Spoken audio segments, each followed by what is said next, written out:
I'm done now. We're done at the burn. Didn't rain at all. I just remembered as I was just about to start my video that it was supposed to. Oh, look at this. Addie did not eat her croissant. Means I'm gonna.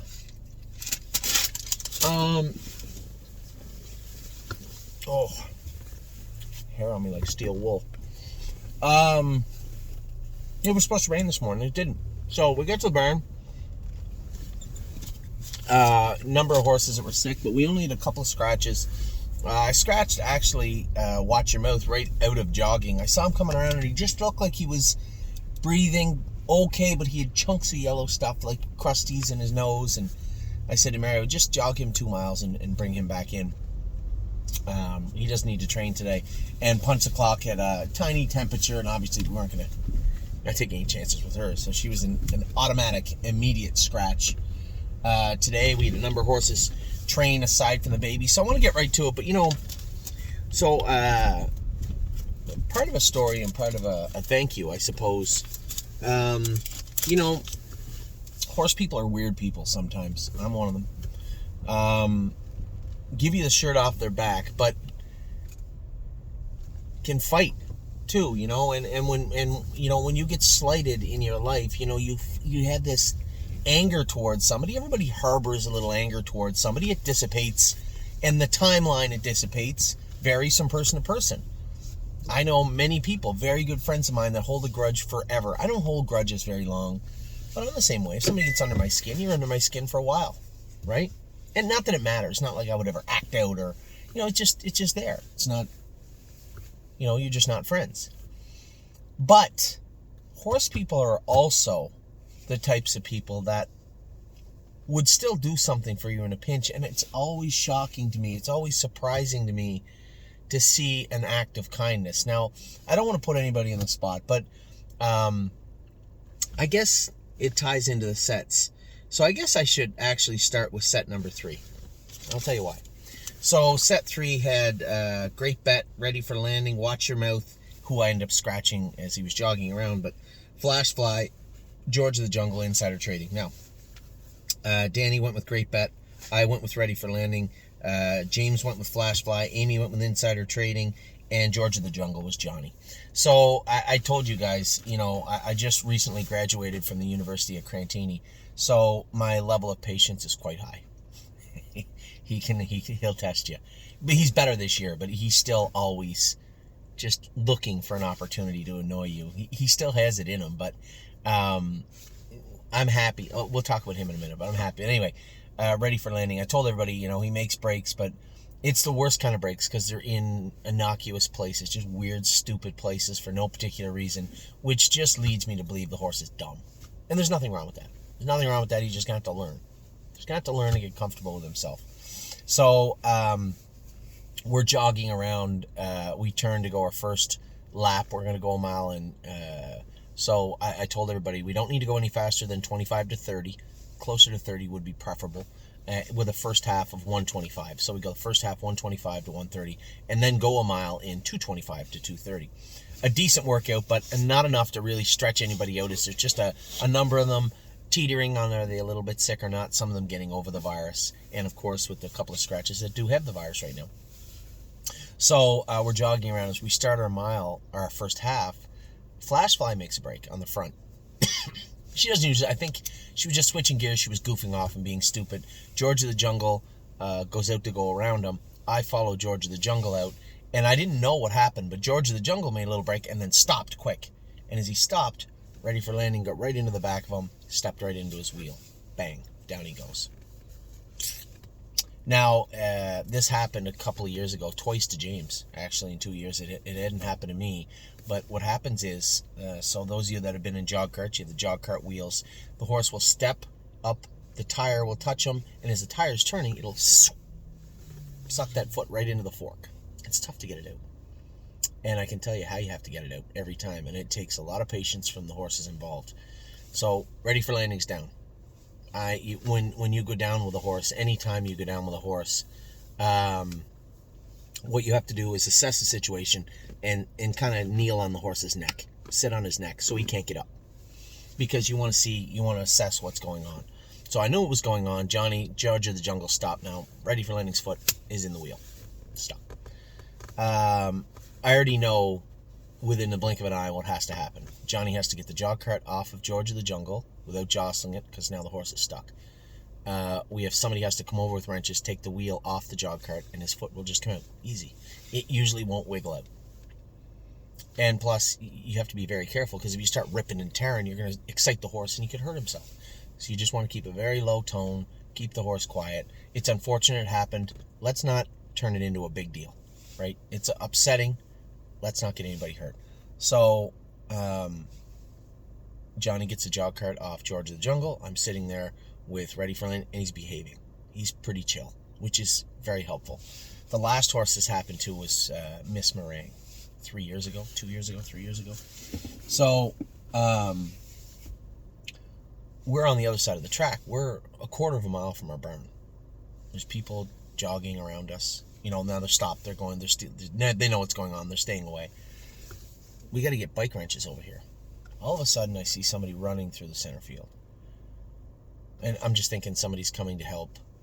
There's people now coming over from Mark Stacy's barn. We're okay. The person that arrived there the quickest was somebody that we've kind of handed out a couple of times over the last year. Probably not a fan of mine, to be frank. And, as I said, I don't carry grudges, so it really didn't matter to me, but not somebody that I would consider a friend at the time. But this person was the first person to get to the horse and to get to me. And quite frankly, everything worked out fine. The horse was fine. But had he not got there that quick, it could have turned bad. And I sent the person a note. They know who they are, and I appreciate what they did. And I kind of fancy myself a pretty nice person, right? I don't care. I don't harbor a lot of ill will towards anybody, and I'm always the first to help out if I can. I don't even know if I would have got there that quick. So for that person who knows who they are, I truly appreciate it, and it showed a lot of character to do that, because as I said to them in an email I sent them, I don't know if I know that many people that would have done what they did in the time frame they did it. Not that many. Anyway, so it was a scary moment for a second, but Ready for Land to get up. He was fine. I actually trained him after that. I walked him off. He was fine. One tiny little nick on his pastern, but nothing hurt. Everybody in that set trained except for Watch Your Mouth. So we'll talk about the set now that did go. So as the horses are coming back on the track, Flashfly stayed on the track, Insider Trading stayed on the track, Johnny and Danny went back in because Johnny's jog cart was at the far turn. So we ended up just turning Amy and I and James and going, and as Johnny and Danny come back on the track, I said, you guys just train together, don't worry about it. The horse has been out on the track for 15-20 minutes now, maybe more. So Flashfly and Insider Trading finished right together. Ready for Landing was right behind them, trained very, very good. Made a break in the turn after. And James said, is he okay? I said, no, he's fine. I said, this horse, he's going to test me all year. I think I just have to be patient with him. Just leave him alone. I think we're going to take the hobbles off of him for a little while and just work with him. I'm going to go with him again tomorrow.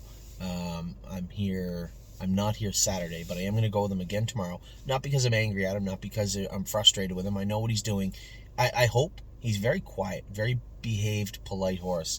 I hope that he's learning to do his work well. So I guess rewind for a minute. I had asked James, he said, do you know why that happened? And I said, yeah.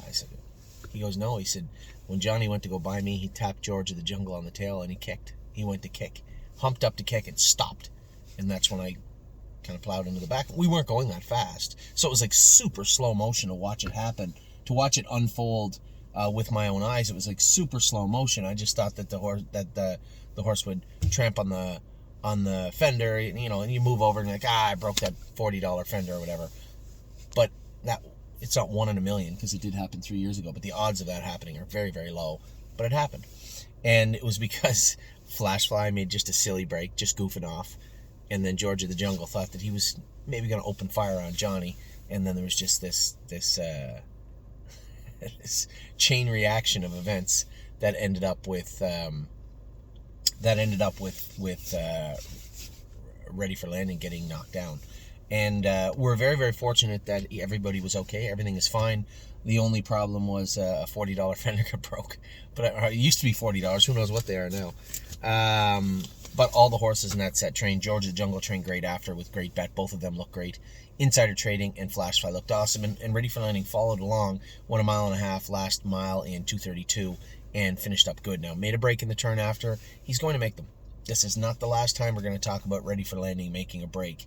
But he officially didn't make one today. I guess if you're going to call his training mile his line, he didn't make a break today. It was after going through the turn. He's just going to have to learn to go through there. So I'm going to work with him a little bit tomorrow, see if we can't. This is just going to take repetition and work. Not hard work, not going to the principal's office, hard labor.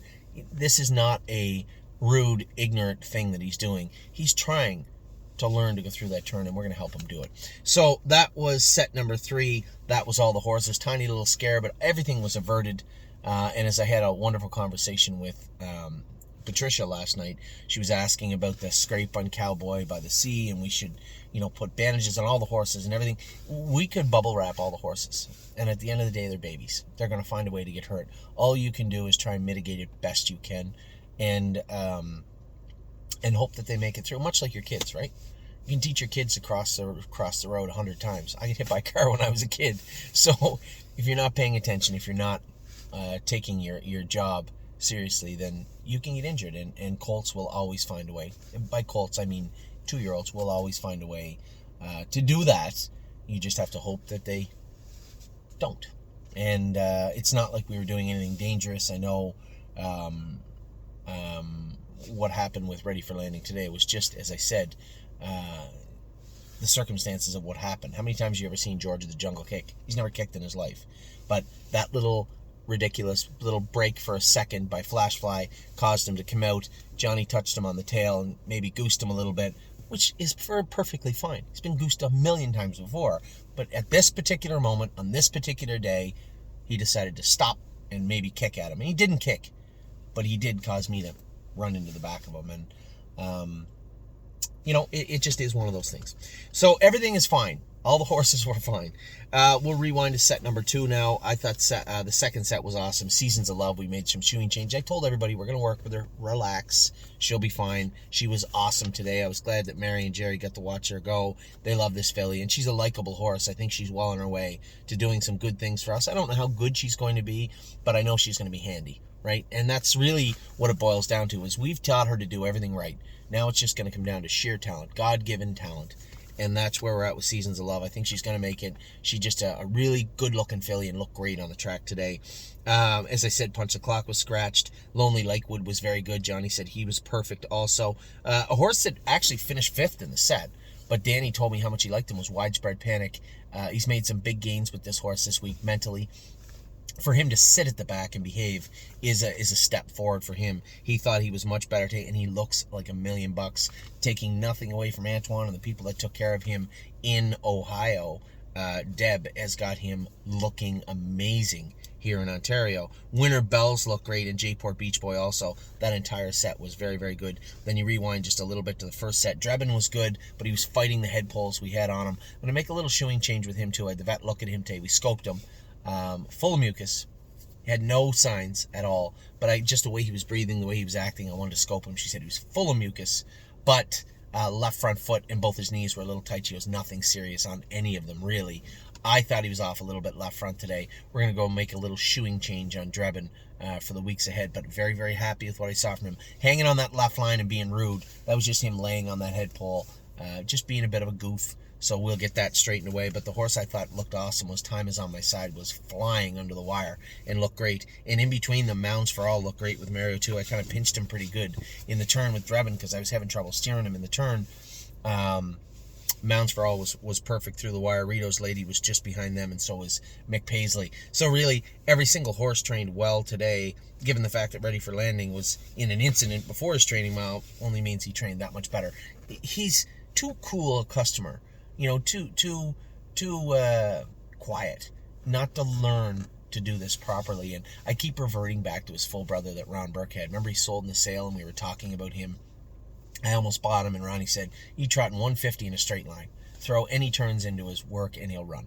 Now, we got him through turns. He'll follow through turns. The problem I have is, one, getting him through the turns and then turning him into some sort of versatile horse, which he couldn't be further from right now. So I had a great question from Steve. He goes, we have him paid into everything, for what? I said, because if he puts it together, speed is the least of my worries with Ready for Landing. He's not crazy. He's not hot. Like White Tiger, too, was a lunatic and was just trying to keep the craziness contained. And then he would trot. It's not like that with this guy. This guy appears like he's trying to learn. He's just not intelligent enough to do it just yet. But I can tell you one thing: it takes a special kind of horse to lay a 2-year-old to lay on the track of a jogging track, stuck in a jog cart, and wait for people to come and help him. Then get up and go train a mile. That is what we're dealing with. A very nice, very focused, not intelligent, very focused horse. He's just not that smart. We're going to try and help him by repetition. Same thing over and over and over and over again. And that's what we're going to do with Ready for Landing over the next little while. Now, we did train some other horses. I didn't see Looks Like Money go, but they said he trained fantastic. No hobbles on in the race bike right here at First Line. I didn't ask James how much he went. I was training Crantini at the same time on the other side of the track. But as I pulled up, I said, how was he? James said, very good. So that was awesome. I didn't see J.K. Mickey Mantle train today, but somebody said he trained today, and they saw him go at the farm. I'm sitting outside Harry's barn. I'm going to talk to him in a minute about that horse. He said he was awesome today, too. Now, a very telling thing with Crantini today, I want to take the brain cord off him. So for those of you that understand equipment for horses, a brain cord, it's like kind of like a bridle underneath the bridle. It's made out of clothesline, that gray clothesline wire, over the nose, around the back of the around the back of the ears, underneath, and then hooks to a martingale, so they can't throw their head. And it covers some pressure points, so it's a pretty good tool for horses that like to throw their head all the time. And we wear it on Crantini quite a bit. I thought he'd been so good lately. I said to Amy, I'd like to have the martingale a little tighter, and I don't know if he needs a brain cord now. So we took the brain cord off to train him today. No. Not going to do that again.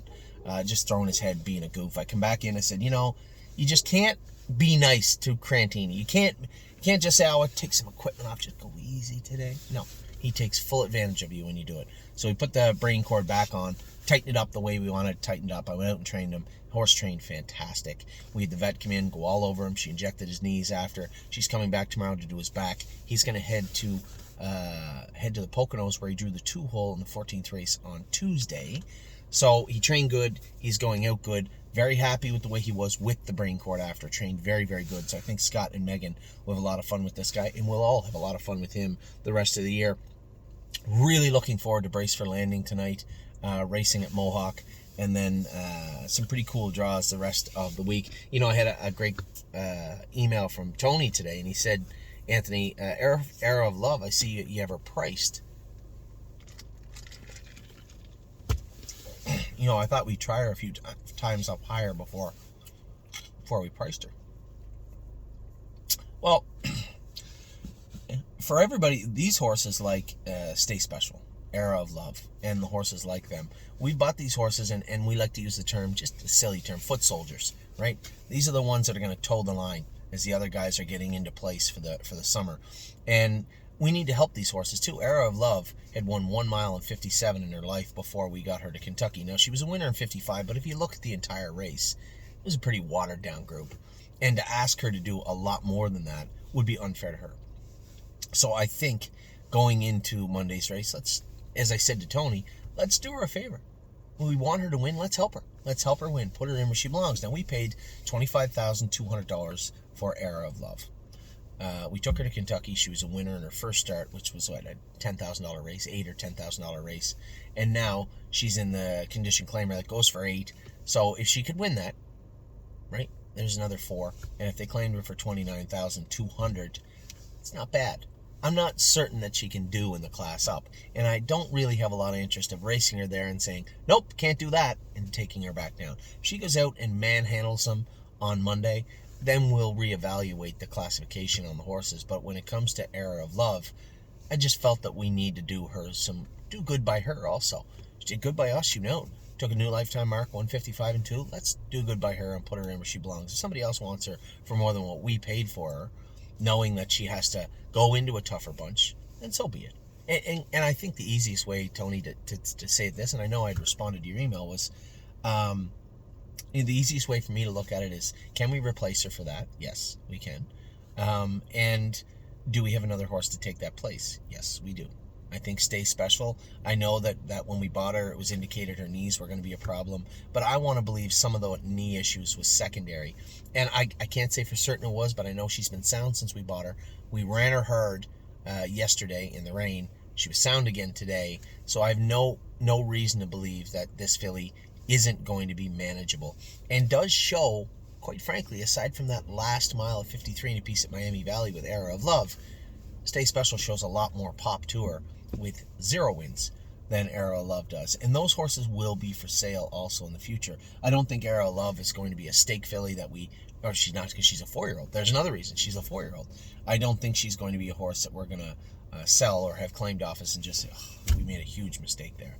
No, we'll make mistakes in the future. I just think that Era of Love, one, won't be claimed. And if they do want her for $29,000, okay, so be it. So I think that was my position on Era of Love, and it will be my position probably in the near future for, in the future for Stay Special and those types of horses. We will continue to buy those horses because there's a spot for them in Kentucky. The problem I have right now with Kentucky is Open Trot didn't fill this week. I don't know why that didn't. It had 7 or 8 the week before. But, make sure they can get in. Those numbers of 1, 2, and that lower condition grouping seems to be able to get in Kentucky, where numbers of 4 is a little tough sometimes. So that's where we're at right now with all our horses. I just want to give everybody a little update, maybe answer a couple of emails that was sent to me and bring you up to date. All the horses trained good today. Yes, a little incident with Ready for Landing. He's fine. He's perfect. He trained good afterwards, and I don't think my position with him has changed. It's going to take a lot of patience and a lot of work to get him to the races this year, just because mentally he's a little slower than we'd like, but he's a lovable horse and a nice horse to be around. So, as I said, my certificate from the University of Crantini will ensure that he gets to the races this year, I'm sure. So with that, I'll let you go and have a quick little talk with Harry, and I will talk to you all very soon. Take care.